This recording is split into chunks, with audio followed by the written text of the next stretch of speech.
The images we are about to show you were provided by Tamil humanitarian workers, and CNN cannot independently verify their authenticity. An aid worker says nearly 400 people were killed by government shelling in what is supposed to be a no-fire zone.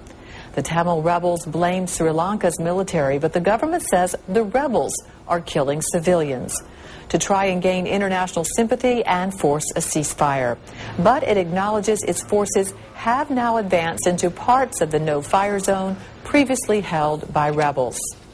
A Channel 4 news team was deported from Sri Lanka Saturday. Asia correspondent Nick Payton-Walsh was accused of tarnishing the image of government forces after a story last week on the alleged ill treatment of those held in internment camps.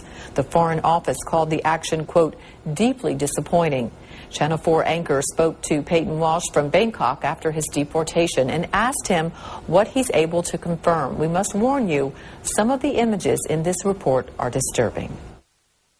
We're hearing one consistent report from the no-fire zone today, stemming from the doctors still working inside it. They say that at least 378 people have been killed in shelling since last night. Now that's an incredibly high figure, and we're told that's just people who have died in the hospital itself.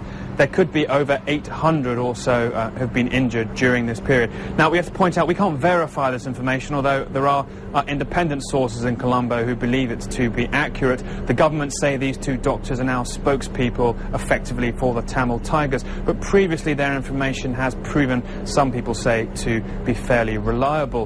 What we've heard of in the last 12 hours is a large uplift in the shelling of that particular area. Sources in that place claim the Sri Lankan military does deny that any such operation is going on. This has been going on for weeks now, and it's all centred on a relatively small area of Sri Lanka. How long is it expected to take before it's finished?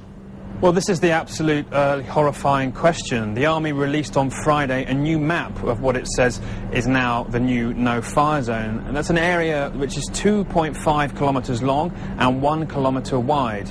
Now, that's an incredibly small area, and they don't have an official figure for how many people they think are still held there.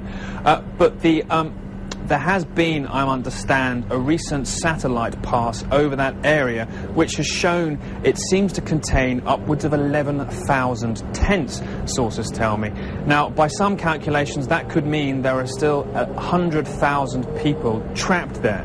The government says it's edging towards that area slowly, and every day, every second day, announces a new victory in terms of the territory that it's taken. But what aid workers are saying they haven't seen is during the last 10 days an influx of escapees from that area in the many internment camps in Sri Lanka set up to contain them. Now, no one knows why that's happening, whether nobody's escaping or whether they're being held somewhere else.